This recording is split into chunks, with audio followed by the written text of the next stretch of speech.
You know that scene in The Godfather where Michael Corleone sees a stunning woman in Italy and kind of gets mesmerized? His two Sicilian bodyguards notice it and start talking about how he's been struck by the thunderbolt and fallen in love.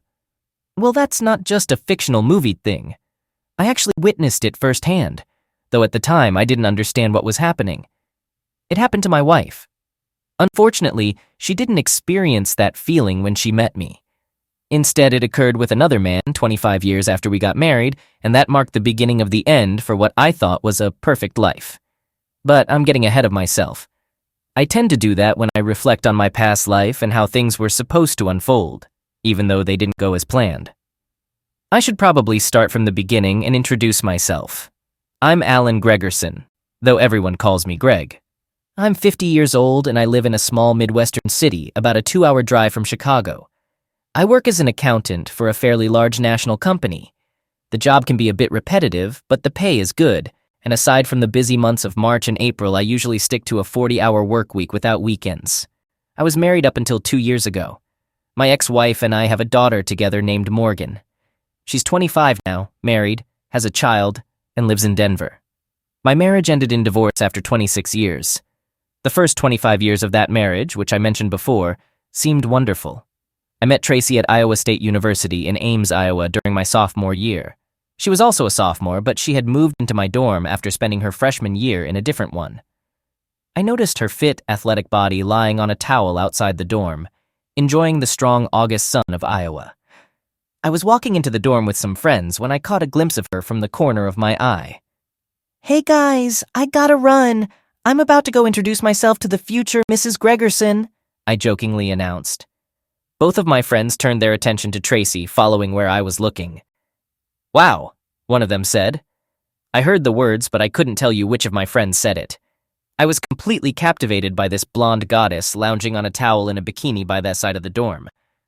I left my friends and approached her, but when I was about 4 feet away, she propped herself up on one elbow and signaled for me to stay away with her other hand.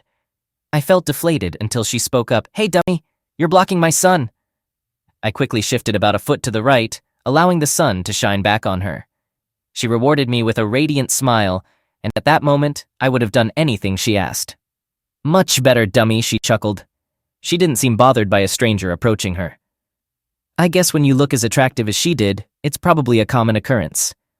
I introduced myself, complimented her beauty, and mustered the courage to ask her out for a date next Friday.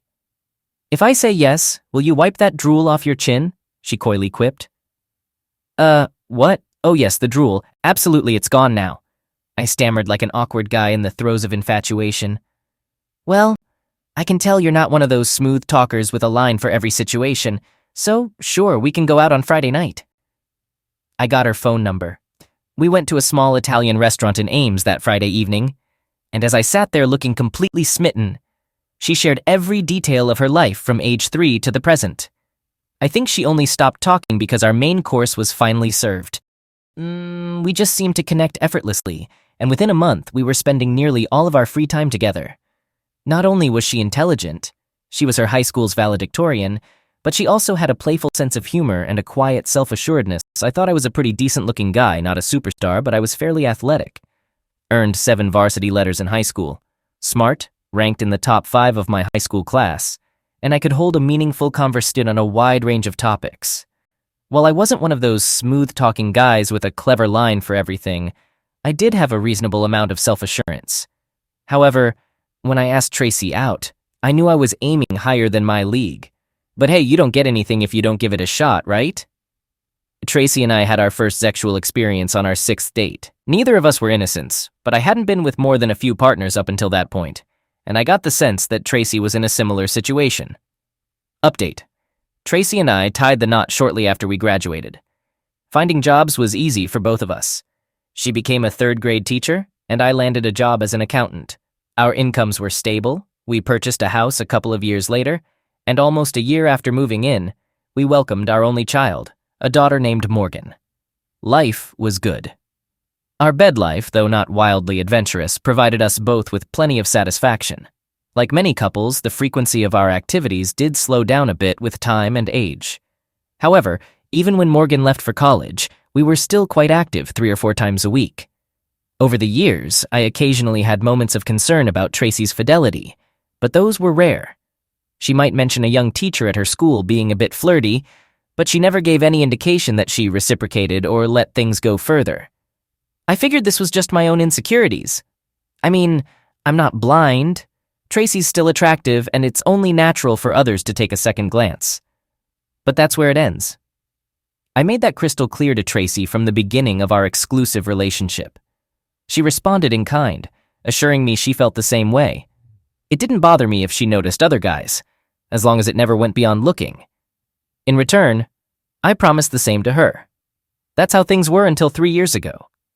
We were at our neighbor's annual summer party 3 doors down the street in our trendy neighborhood. Scott and Wendy Harris always throw a big party at their place on the weekend after the 4th of July. Tracy and I go every year, along with most of the neighbors on our block. It's always a blast. Scott and Wendy are great hosts. There's good food and drinks. They have a big in-ground pool and a sand volleyball court. Even the people they invite from outside the neighborhood are usually nice, except for one person, but I'll get to that. The party kicks off at noon, and Tracy and I showed up around 1. I went to the bar, got a white Zinfandel for Tracy and a Michelob for myself, and we started mingling. At first we stuck together, but as conversations started flowing both inside and outside the house, we split up. It's never been a problem before. I'd check in with Tracy from time to see if she needed a drink refill or some snacks. Sometimes she'd come find me. We'd usually give each other a quick kiss on the lips. I was chatting with some of the guys from the neighborhood, and Tracy was across the yard talking to a group of women, when a group of outsiders arrived. There was a man with 2 women, and Scott went over to welcome them. That's when I noticed the thunderbolt hitting Tracy. I happened to glance at her after looking at the newcomers, and she had stopped talking to her friends. She was watching the new group with a look on her face that I now recognize as a mix of awe and pure attraction. I didn't fully understand the look at the time, but it was clear she was captivated, and I have to admit, my intuition started sending signals. She stared at them for about 10 seconds, then she turned toward me, locked eyes with me, and turned beet red before returning to her friends and rejoining the conversation. Have you ever had that odd feeling that something isn't quite right with the world, but you can't quite pinpoint what's wrong? That's the feeling I got about an hour later. I felt even more uneasy when I scanned the yard and couldn't spot Tracy. I grabbed a white wine for her at the bar and started searching. Eventually, I found her in the Harris's den, chatting with 4 other people, including the guy she had been eyeing earlier. In fact, he had his arm casually around her, his hand resting on her hip. It looked a bit too cozy for my comfort, especially considering that she had apparently just met this guy. The 5 of them seemed to be having a friendly conversation.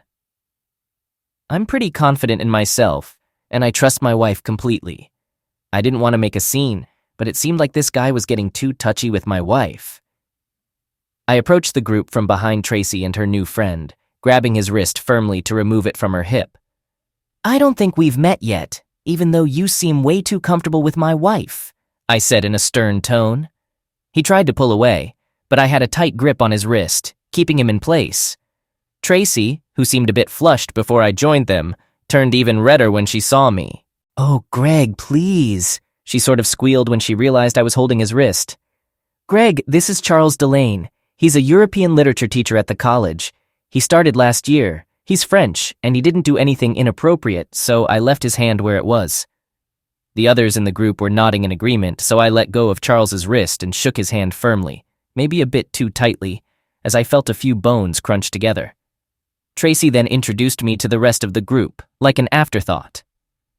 Thought you might need a refill, I said, handing her the wine glass while looking at Charles. You're always so thoughtful, my dear husband, she replied. Charles, pronounced the French way as Charles, looked like typical Eurotrash to me.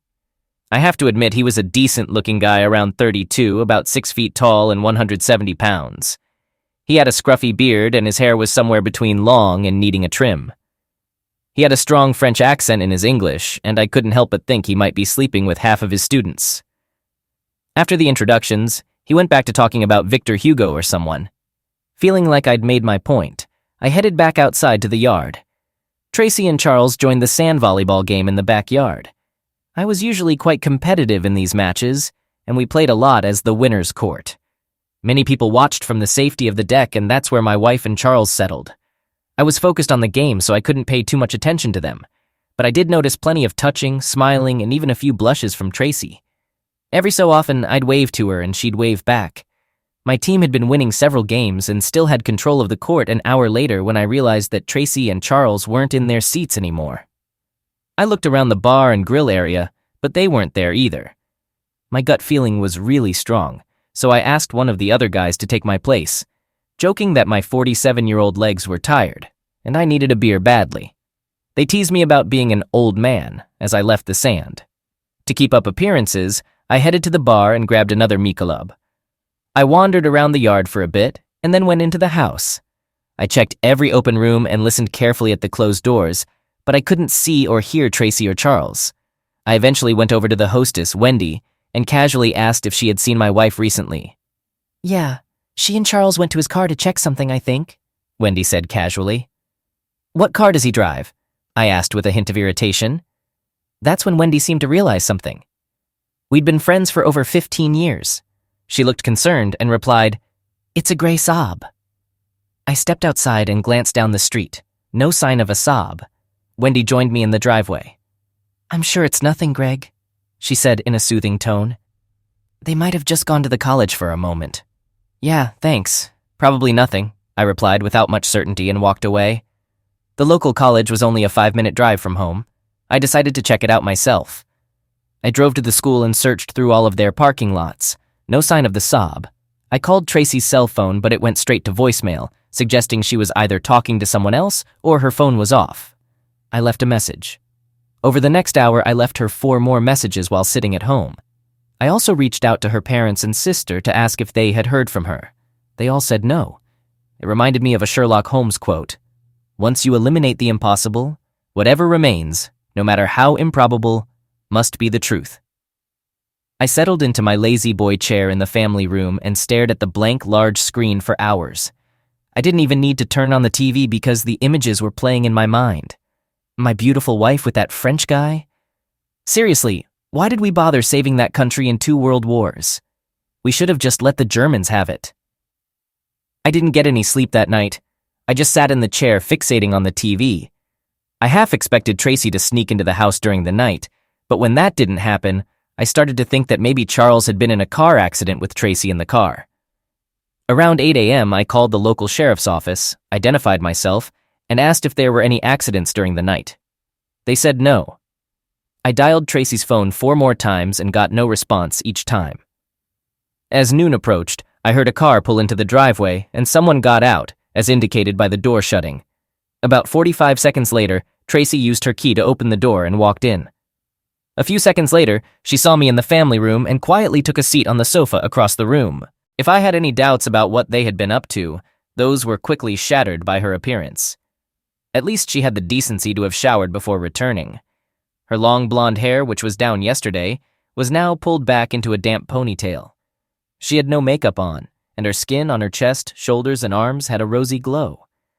She had the contented look of someone who had a satisfying time, and I'll admit she looked stunning. But she wasn't showing any remorse or guilt. If anything, she seemed to have a smug smirk on her face. "Nice of you to finally show up. Have a good time last night? And this morning?" I said with a sneer. "Well, actually, I did," she responded smugly. That wasn't exactly the answer I was expecting. "Listen, Greg," she continued calmly. "Have you ever felt an incredible physical and emotional connection with someone from the moment you met them? Something almost electric, amazing, and wonderful?" "Yeah, I have," I replied immediately. "I married that woman." Her calm facade shattered with my response. Her composed expression gave way to recognition of my pain. "Yesterday, I met my person like that. I can't explain it. I just have to be with him. I love him." "Just like that? Are you out of your mind?" I yelled. "You're throwing away 25 years of marriage for a feeling? Did I mean absolutely nothing to you?" I'm not sure why she was surprised by my outburst. She began sobbing uncontrollably in response, but I didn't care. "I do love you, Greg," she finally choked out. "Our time together has been wonderful. But this connection I feel now is unlike anything I've ever experienced. I love you, but I'm in love with him. It's amazing." "Amazing, huh?" Well, take some time to appreciate that and then maybe we can celebrate with a party. I spat at her. So are you planning to file for divorce or should I? I continued. Either way, it'll be an even split, and we can sell the house and divide that money too. I was the one getting frustrated now. What? I complained. That's not how this works. You don't get to keep me as a backup plan. If you're with him, then go be with him as soon as you want. As far as I'm concerned, we were over when you got together with him the first time yesterday. You continuing with him just strengthens my decision. But, she stammered. All right then. I'll handle the divorce proceedings and I'll be out of here by the end of the week. I kept my word and moved my belongings out of the house by the end of the week. I took a couple of days off from work to make it happen. One evening while I was loading my pickup truck, Scott and Wendy Harris walked down the street and apologized for inviting Charles to their party. I stopped them politely, explaining that they couldn't have known Tracy would react this way. Still, we feel responsible, Wendy said, looking down. My attorney drafted the divorce papers, and Tracy was served within a month. It seemed she thought I'd drag my feet, so my lawyer told me the process server reported she was furious when she received the papers. That probably explains why she showed up at my new apartment 2 days later, ringing the doorbell and barging in when I answered. How could you do this if you really love me? She shouted as she entered my place. At first I was taken aback, but anger quickly took over. Are you seriously not getting it? I yelled back. You're with another guy. What did you expect me to do? Maybe I love you, but... And if things don't work out with him, what am I supposed to do then? Just wait for you to come back? Give me some time. If this doesn't pan out, I'll come back to you and be the perfect wife. We can still have a future together. You're not seeing reality, I retorted. I'm not giving you permission to have your affair and then come back if it doesn't work out. And if he's truly your dream guy, why wouldn't it work out? Charles is in the process of divorcing his wife, and they're sorting out financial matters, she started. In other words, he might be Mr. Right for you, but the feeling might not be mutual, I questioned. More stumbling over her words followed before I finally told her to leave my apartment if she wanted to continue her affair, or I'd kick her out. Tracy and her lawyer did whatever they could to slow down the divorce proceedings. Meanwhile, Mr. Wonderful moved into my former house, effectively taking my place. Update 1. 4 months later, I'm leaving Chez Michel's with a colleague after a business dinner, and I see a familiar face, actually 2, approaching the door. It was Charles and a visibly pregnant Tracy. She seemed to be about 3 months pregnant. I stopped in my tracks, staring and blocking their way into the restaurant. Oh my God, I muttered quietly. My colleague had also halted, looking quite puzzled as the 4 of us stood face to face. Serge, meet my wife, for a little while longer, and her boyfriend Charles Delane, I introduced with a touch of sarcasm. Serge had the awkward duty of remaining polite in this uncomfortable situation. I thought he handled it as well as possible. He stammered. She's pregnant. Is it yours? That's definitely his, I replied cheerfully. You're such a jerk, Greg. You know that?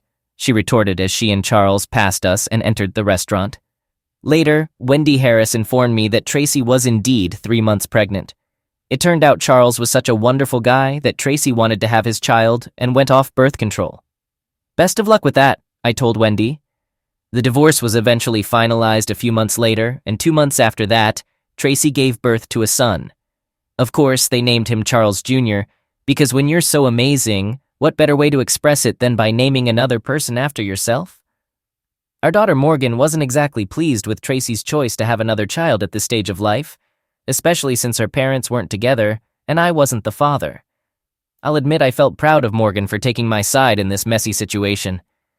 Though I knew she had the baby, I hadn't spoken to Tracy or seen her since that encounter at the restaurant many months back. I knew it was bound to happen eventually, given we both lived in the same town. However, I have to confess I was quite surprised the first time I laid eyes on Tracy after she had given birth. The added weight didn't suit her well, and it appeared the whole experience had taken a toll on her 49-year-old body. I almost walked right past the woman who seemed like a grandmother pushing a stroller with a 1-year-old boy inside at the local mall. Come on, Greg. There's no need to be rude, a voice I recognized all too well said as I hurried past them on a Saturday afternoon. I abruptly halted, and despite my attempt not to, I did a slow double take at the woman and the baby. Oh no, This was Tracy and her son. "Hey there, stranger," I managed to say as I gathered my thoughts.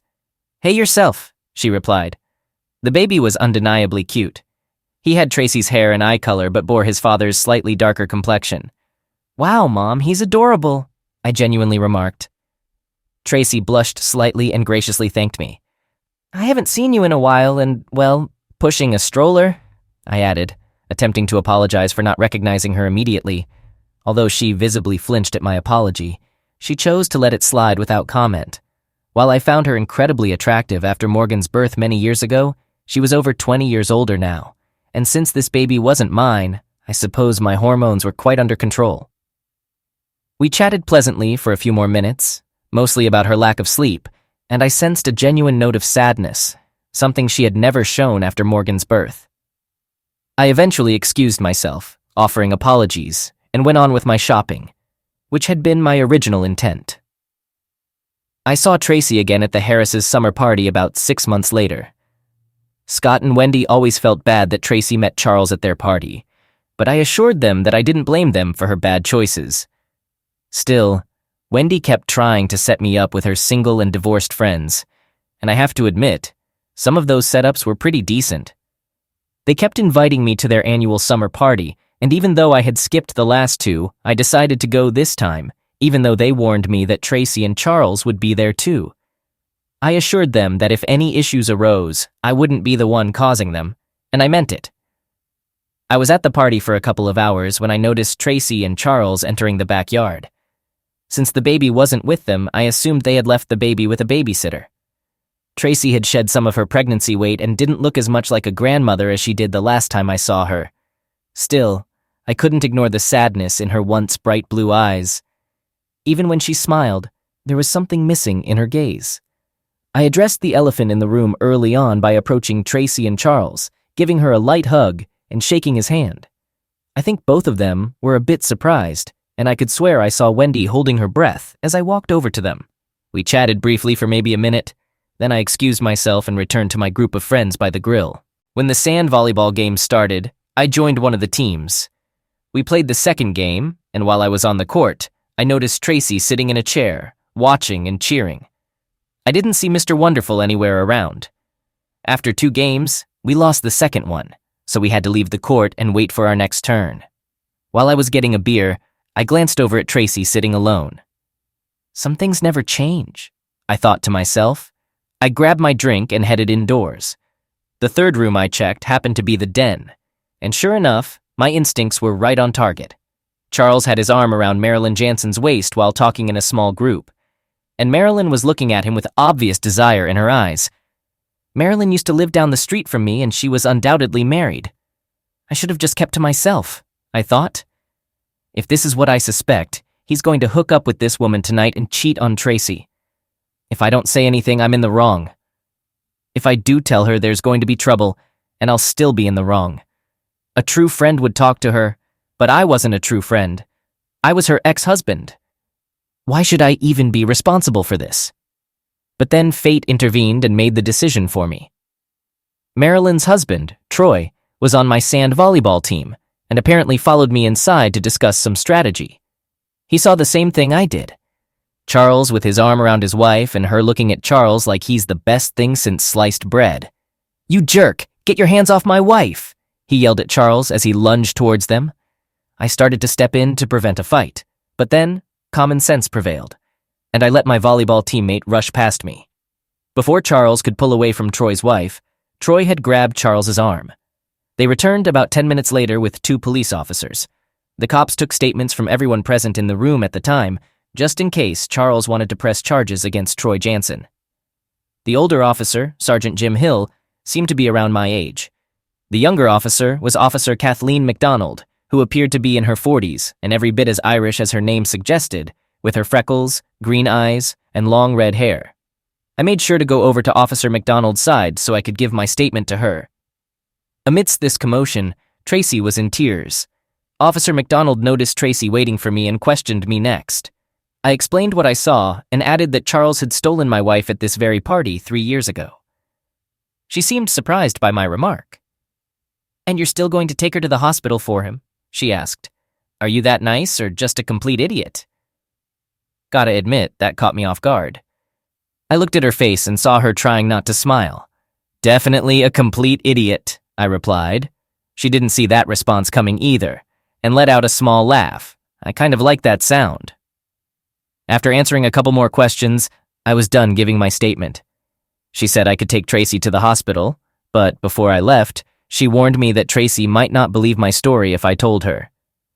Don't count on her believing me, I replied. As I began to turn away, she started to move on to the next person for a statement, but a quick thought popped into my head and then out of my mouth. Maybe you should give me your card in case I remember something else, officer.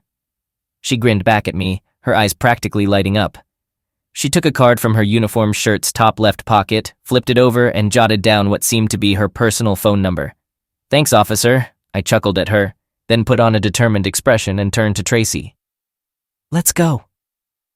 On the way to the hospital, Tracy asked me what happened to Charles. I told her the truth, fully expecting her not to believe me. Can't you just move on, Greg? She complained. It's been 3 years now. It's not about moving on, Tracy, I replied. Charles shouldn't have been getting handsy with Marilyn Jansen, and Troy was right to step in. Maybe if I'd been that assertive, you and I might still be together. Neither of us expected those words to come out of my mouth. Tracy's eyes welled up with tears before she turned her head away from me in the pickup.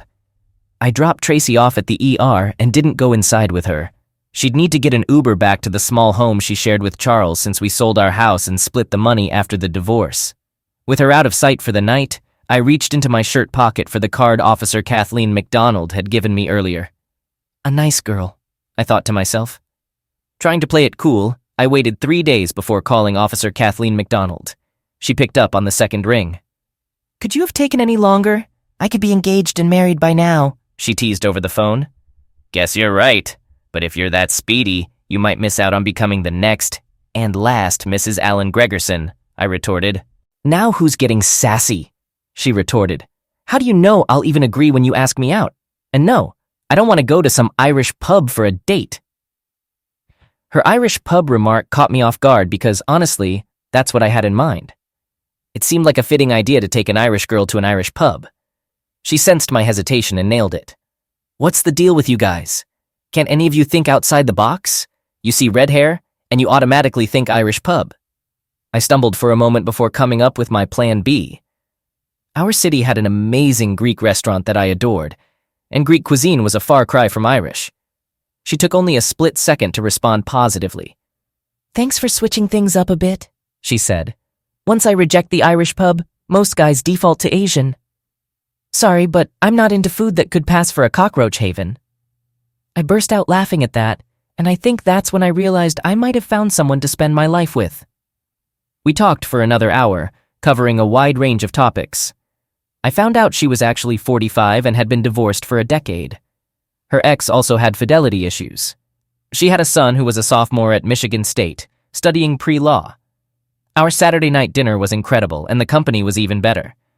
I picked her up at her house on the south side of town and was taken aback by how stunning my lovely girl looked in her little black dress and 4-inch heels. All the right curves, great legs, a pretty face, and that vibrant red hair. She was a living definition of gorgeous. We had one of those conversations that meandered through all kinds of subjects. I could have listened to her voice all night. She didn't seem eager to rush into marriage, just like I wasn't in a hurry to tie the knot. This made her both relaxed and intriguing, as her naturally inquisitive nature shone through like that of a cop. She asked thought-provoking questions, showing she was thinking as she listened to my answers. I drove her back home after dinner. I didn't invite her inside my place, and she didn't extend an invitation either. We exchanged goodnights on her doorstep, and then she leaned in for a gentle kiss on my cheek. I'm pretty sure I turned 3 shades of red, wished her good night, and floated back to my car. The drive home is a blur in my memory. Gosh, I felt like a teenager again. Her lips on my cheek were soft, and I'm quite certain she was wearing White Shoulders perfume. She called me up on Sunday morning, asking if I wanted to join her for bagels and lox at her place. How could I possibly turn down that invitation? Wendy and Scott asked me over for dinner a few days later, partly to apologize for everything that happened, and also to get my side of the story. Turns out, Charles was threatening to sue them as well as Troy Jansen. "This guy must think he's a real catch," Scott blurted out at one point. "He's quite good-looking, dear, and quite charming, I have to admit that," Wendy said, before Scott shot her a glare that could melt steel. Troy spent the whole weekend in jail before getting bailed out on Monday morning, according to what the Harrises said. When he got back home, Marilyn and their 2 kids were nowhere to be found. They had gone to stay with her mother in another town. Scott mentioned that their 12-year marriage was likely over. "Well, pass along my number to Troy and let him know that I, more than anyone, understand what he's dealing with. I'll be there if he wants someone to talk to. And I've got his back when this goes to court." "We'll let him know, and I'm sure he'll appreciate that," Scott Harris said. "By the way, this was our last summer fling. I can't handle this kind of drama." As Scott spoke, Wendy's gaze was fixed on her plate of peas. I got the sense that things weren't going so well in Harrisland since the party. Update. A few months later, when 47-year-old Wendy started showing a baby bump in public, my suspicions were confirmed. I didn't need to guess who the likely father was because Scott himself called me to spill the beans. "Can you believe this?" he practically shouted into the phone when I answered. "That jerk got my wife pregnant. She's been having an affair with that guy since last year's party." Scott told me he had no clue until Wendy started getting sick every other morning, just like she did when she was pregnant with their 2 kids years ago. When Scott confronted her about it, she confessed that she and Charles had been having an affair for over a year, though most of the time they used protection. They ran out of it during a long weekend when they both managed to sneak away from home and stay at a motel. They thought a few times without protection wouldn't hurt. Then Scott asked me for the name of my attorney. "Can I at least get a friends and family discount?" he joked in a dry tone. Charles and Wendy had apparently moved into an apartment near the campus, leaving Tracy and her son on their own, according to Scott. "Not my issue," I replied. But I hadn't taken the female perspective into account. While I was having lunch at a nearby McDonald's, she came up to my table, holding her son's hand. She set her lunch tray on the table across from me, and the little one quickly settled into the seat beside me. "Hi, Tracy." "Hi, CJ," I greeted the two. The little child, now around 3 years old, extended a clean hand for a proper handshake. I was impressed by how mature he was trying to be, so I shook his tiny hand firmly with mine. "Hi there, sir," he greeted me in his most serious voice. "Hello, Greg," Tracy added. "He's growing up fast," I remarked to Tracy, glancing at her son. "You might end up with a tall one on your hands in the future." I could tell by Tracy's expression that she appreciated my attempt to be civil. However, there was something bothering her that was clear from her face, and if she didn't address it soon, it seemed like she might burst. "Go ahead and ask me," I encouraged her gently, watching her son unwrap a cheeseburger. "Did you ever truly love me as much as you claimed?" she began softly. "Because if you did, then why didn't you fight for me like Troy did for Marilyn? Why didn't you ask me to come back, like someone who genuinely loved me would have? Why haven't you visited my house to check on us, or even invited us over for an evening? I wasn't expecting that at all. Suddenly this was being put on me?" I took a deep breath and shook my head. I wanted to stay composed and avoid an angry confrontation. "Whoa," I exhaled slowly. "So this is all my fault? Seriously? I'm the one who did wrong here? You're the innocent party?" My voice started to rise as I spoke. This wasn't what I intended. I needed to make my point. "Whoa," I exhaled again, holding up my hand to pause. "If you remember, I removed Charles's hand from your waist, but you insisted that nothing was happening and I shouldn't cause any trouble. I trusted you completely and believed your word, so I didn't push further. Excuse me for having so much trust in you. If I had known then what I know now, I wouldn't have trusted you. I would have confronted him like Troy did. But you, the person I trusted the most in the world, lied to me. So I didn't fight for you. Then, when you came home the next day around noon, what could I do? The damage was already done. It was quite obvious. So what was there to fight about at that point? You had given yourself to another man and broken our vows. There was nothing left for me to fight for. You made it very clear. You made it crystal clear. This was your decision alone, and I had no say in it. So what was there to fight about? You were no longer mine. You were his. But you didn't even try to change my mind, she complained, or make an effort to make me stay. Nothing. If you truly loved me... How many times did you sleep with Charles that first night? And in the morning? I bet it was multiple times, I stated. Once was a huge mistake, maybe forgivable. Twice was a deliberate choice, and more than that was you shattering my heart into pieces. And you had the audacity to tell me you had a fantastic time, an incredible connection if I recall correctly, and that you and he had this almost magical bond. You didn't show any remorse. You know, lust and SULT share the same letters. So what were my options? As the saying goes, if you love something, let it go. If it comes back, it's yours. If not, it never was. I continued. And then, just to add insult to injury, you have his child at 48. I couldn't even convince you to have a second child in 25 years, but not only did you readily embrace Mr. Wonderful, but you let him impregnate you. So this is all about your wounded male pride? She responded, a bit snippier than I'd prefer. I reacted quickly, but with her child at the table, I held back from taking the bait. No. What you chose to do once you were with him was your decision. You loved him enough to have his baby, even though you refused that with me. I got the message loud and clear. We ate quietly for a few minutes. She seemed unsure. I knew where the conversation was headed, but someone had to bring it up. So what's your plan now? I finally inquired. You and Charles never got married, but he's acknowledged as the child's father, right?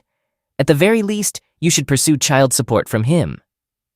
I'll let Wendy deal with him, Tracy replied. But you're right. I should demand child support from that cheater. That's good advice. Do you ever wonder about us sometimes? She added. What might have been?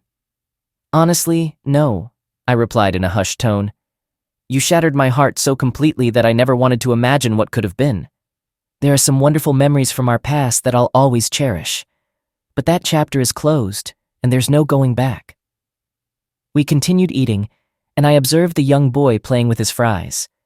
It reminded me of our daughter Morgan when she was that age. He seems like a good kid. I'm glad something positive came out of that relationship, I remarked.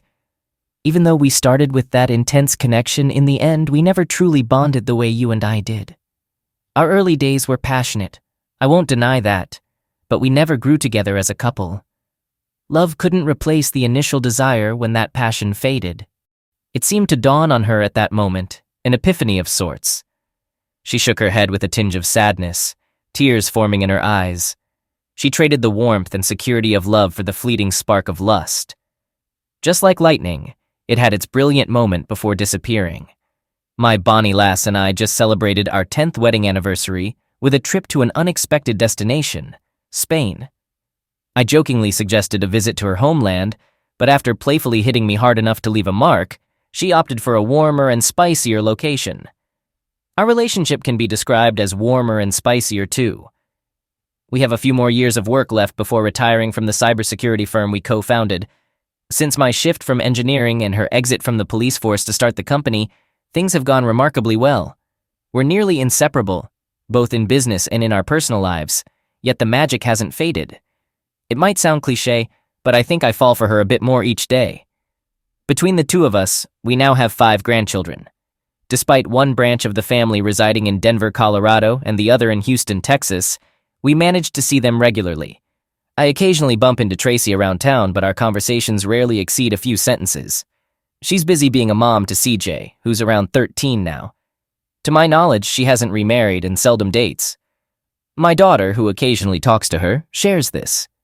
It appears Mr. Wonderful had to be coerced into paying child support consistently, even facing legal intervention. Her life seems somewhat bleak, lacking many luxuries. But everyone makes their choices and has to live with the consequences.